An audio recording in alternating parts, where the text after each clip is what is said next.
C for me. कहानी शुरू होती है और हम एक लड़की सोफी स्कॉट को देख पाते हैं जो कि एक नेशनल लेवल स्कीयर हुआ करती थी, लेकिन एक एक्सीडेंट के चलते उसकी आंखों की रोशनी चली जाती है।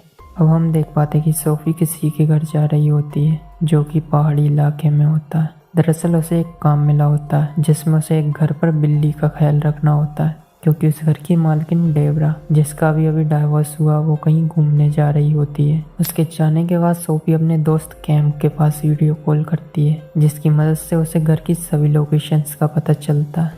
सोफी चलते चलते एक रूम में पहुंचती है जहाँ काफ़ी सारी वाइन्स की बोतल्स रखी होती हैं। सोफी एक बोतल चुरा कर अपने पास रख लेती है जिसकी कीमत $4200 थी। दरअसल सोफी छोटी मोटी चोरियां कर लेती है। कैम उसे बोतल वापस रखने को बोल देता है और कहता है कि मैं इसे बेचने में तुम्हारी बिल्कुल मदद नहीं करने वाला। दोनों के बीच बहस होने लगती है और सोफी बोतल वापस रख देती है। अगले दिन हम सोफी को देख पाते हैं कि वो उस घर से बाहर आती है, लेकिन घर का लॉक अंदर से लग जाता है। सोफी मदद के लिए सी फॉर मी एप्लीकेशन ओपन करती है। ये एप्लीकेशन अंधे लोगों के लिए बनाया गया था, जहाँ सोफी की बात एक हेल्पर से होती है जिसका नाम केली होता है। केली सोफी को गाइड करती है, जहाँ वो एक विंडो से सोफी को अंदर जाने में मदद करती है। अब रात हो जाती है और हम देखते हैं कि दो लोग घर के अंदर घुस आए हैं। सोफी को भी उनकी भनक लग जाती है। सोफी तुरंत पुलिस को इन्फॉर्म करती है। उसके बाद सोफी केली को वीडियो कॉल करती है, जहाँ वो केली को बताती है कि वो कम से कम 2 लोग हैं।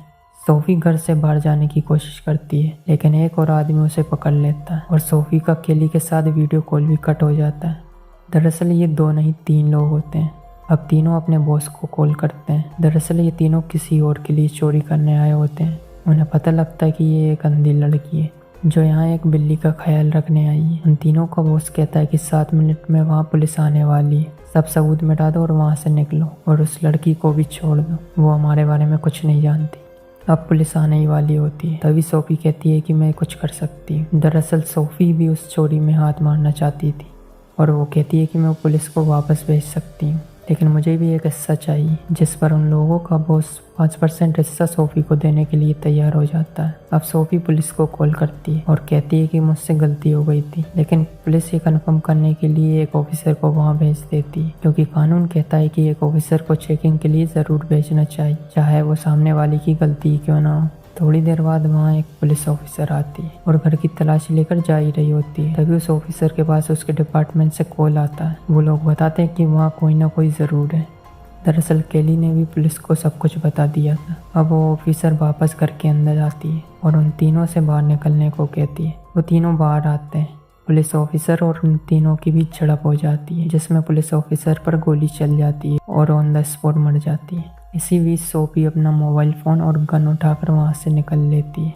सोफी काफ़ी घबरा चुकी थी और अब वो वापस केली को वीडियो कॉल करती है। उन तीनों आदमियों में से एक आदमी अपनी ड्रिलिंग के काम पर वापस लग जाता है और 2 आदमी सोफी को ढूंढने लगते हैं। उनमें से एक आदमी सोफी को ढूंढ भी लेता है, लेकिन केली सोफी को वीडियो कॉल पर गाइड कर रही होती है। वो सोफी से फायर करने को कहती है।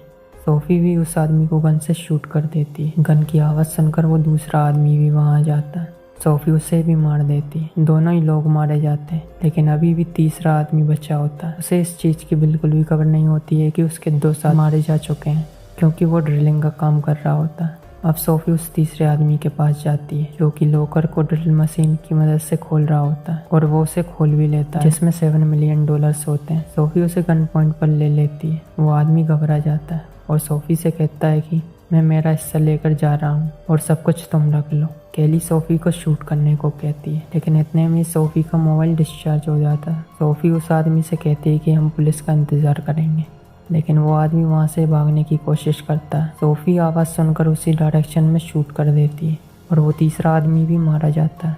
इसके बाद हम देखते हैं कि इस चोरी के पीछे का मास्टरमाइंड वहाँ आता है, जो कि और कोई नहीं डेबरा का हस्बैंड होता है। वो सोफी को आवाज़ देता है और कहता है कि तुमने तो कमाल कर दिया, और सोफी को बाहर आने को कहता है, लेकिन सोफी वहाँ की सारी लाइट्स ऑफ कर देती है। लेकिन तब भी वो आदमी सोफी को ढूंढ लेता है और उस पर हमला कर देता है। सोफी भी एक वाइन की बोतल से उस पर हमला कर देती है और उसे भी बेरहमी से मार देती है। अब हम कुछ दिनों के बाद का सीन देखते हैं और हम सोफी को वापस उसके पैशन को फॉलो करते हुए देख पाते हैं। वो अंधी होती है, लेकिन उसे गाइड करने के लिए उसका दोस्त उसके साथ होता है। और मूवी इसी के साथ यहीं खत्म होती है। तो मूवी कैसी लगी ज़रूर बताना।